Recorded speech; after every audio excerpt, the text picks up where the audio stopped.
Hello and अस्सलाम वालेकुम। आप सुन रहे हैं हॉरर चाय का सिप विद पीकी ज़ुहैब। कैसे हैं आप सब? यकीनन ठीक ठाक होंगे। आज की कहानी उस्मा ने भेजी है, ये उनके पप्पो की है। तो चलें चाय के गरम गरम से कप के साथ आज की ये रियल हॉरर स्टोरी शुरू करते हैं। मेरा नाम उस्मा है। ये कहानी मेरी पप्पो की है। मेरी पप्पो मुझसे उम्र में 2-3 साल ही बड़ी होंगी। हम दोनों एक ही स्कूल में पढ़ा करते थे और स्कूल से आकर छत पे खेला करते थे। आज भी हम लोग स्कूल से आए और छत पर जाकर खेलने लगे।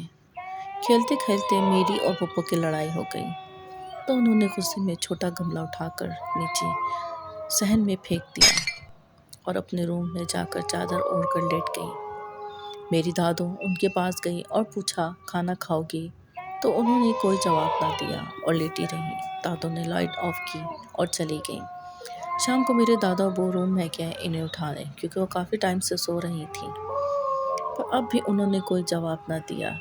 दादा अब्बू ने 2-3 बार आवाज़ दी, पर उन्होंने फिर भी कोई जवाब न दिया। तो दादा अब्बू उनके पास गए, चादर हटाई तो उन्होंने दादा अब्बू को जोरदार धक्का देकर गिरा दिया और अजीब आवाज़ें निकालते हुए पूरे कमरे में भागने लगी। मेरी दादू और बाकी हम सब ऊपर रूम में आए तो दादा अब्बू गिरे हुए थे। उनके सर से खून निकल रहा था। मेरी दादू ने खाला को आवाज़ दी, पर उन्होंने अब भी कोई जवाब न दिया और दादू की तरफ देखकर अपनी बॉडी को पीछे की तरफ वो बैंड कर लिया और गर्दन मोड़ ली और गले से भयानक आवाज़ निकालने लगी। कुछ देर बाद वो बेहोश हो गई। दादू ने इन्हें हाथ लगाया तो इन्हें काफ़ी तेज़ बुखार था। इन्हें उठाकर बिस्तर पर लिटा दिया गया। सारी रात कोई ना सोया और दादू इन पर दम करती रही। पता नहीं कब दादू की आंख लग गई। पुप्पो के चीखने से दादू की आंख खुली तो देखा वो अपने आप को ज़ोर ज़ोर से मार रही हैं। तकलीफ से चीख रही थी। उनका पूरा फेस और हाथ जख्मी थे। वो बार बार अपना सर दीवार से टकराती। उन्होंने खुद को लहूलुहान कर लिया था। वो रोज़ ही ऐसा करने लगी। इनके फेस और बॉडी पर जगह जगह नील पड़ गए थे और इनका चेहरा काला होता जा रहा था। वो कुछ ना खाती और भयानक चीखें मारती रहती और ख़ुद को मारते मारते बेहोश हो जाती। फिर दादू ने दादा अब्बू से कहा कि इन्हें किसी पीर या मौलवी साहब को दिखाना चाहिए। लगता है इन पे कोई साया हो गया है। जब मौलवी साहब घर आए, उन्होंने दम किया तो पता चला कि एक नहीं 5 जिन इन पर काबिज हैं और वो सब हिंदू जिन हैं। मौलवी साहब ने उन्हें हाजिर किया और वजह पूछी तो उन्होंने बताया कि वो पूजा कर रहे थे अपने नए बच्चे के नामकरण की, तो इस लड़की ने गमला गिराकर हमारा वो बच्चा मार दिया है, इसलिए अब हम भी इसको नहीं छोड़ेंगे। मौलवी साहब ने कहा कि बच्ची को छोड़ दे, इसने जानबूझकर तुम्हारा बच्चा नहीं मारा, वो तो खेल रही थी। पर वो ना माने और उन्होंने पुप्पो को और ज़्यादा तंग करना शुरू किया।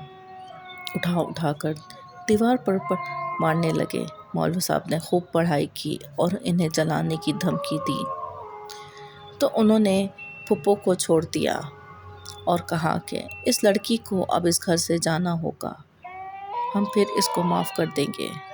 मौलवी साहब ने कहा कि आप लोग अपना घर बदल लें या इस लड़की को कहीं और भेज दें कुछ अरसे के लिए। उन्होंने पुप्पो को एक तावीज़ दिया कि कभी भी अपने गले से मत उतारना, नहीं तो ये तुम्हें जान से मार देंगे। दादू ने कहा कि इसको मैं अपनी बहन के पास भेज देती हूँ। उन्होंने अपनी बहन से बात की और पुप्पो का सामान पैक करके उनको उनकी खाला के घर गुजरांवाला भेज दिया कि जैसे ही घर सेल होगा तो हम इसको वापस बुलवा लेंगे। पुप्पो के जाने के बाद कुछ अरसे दादा अब्बू और दादा चाचू घर सेल करने की कोशिश करते रहे, पर सेल ना हुआ और वहाँ पुप्पो भी अपनी खाला के घर खुश थी, क्योंकि पुप्पो की खाला की कोई औलाद ना थी। उन्होंने दादू से कहा कि तुम लोग घर ना बेचो और इसको मेरी बेटी बना दो। फिर हम लोग उसी घर में रहने लगे। 4 साल बाद जब दादा अब्बू का इंतकाल हुआ तब फुप्पो घर आई। सब ठीक ठाक था, कुछ ना हुआ।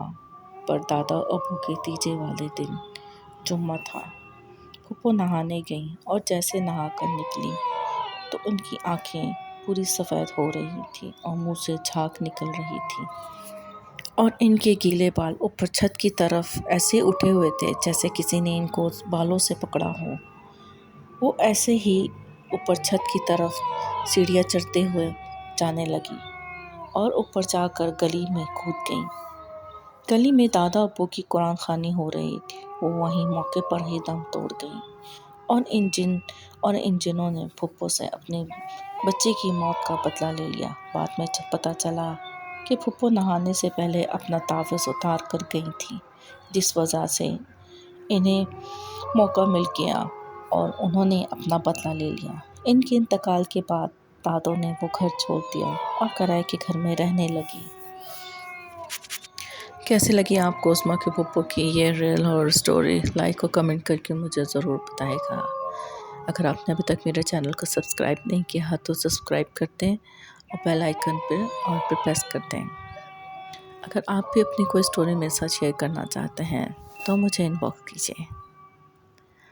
अब तक के लिए इतना ही, बस इस स्टोरीज लेके फिर हाजिर होंगी। टेक केयर, अल्लाह हाफ़िज़।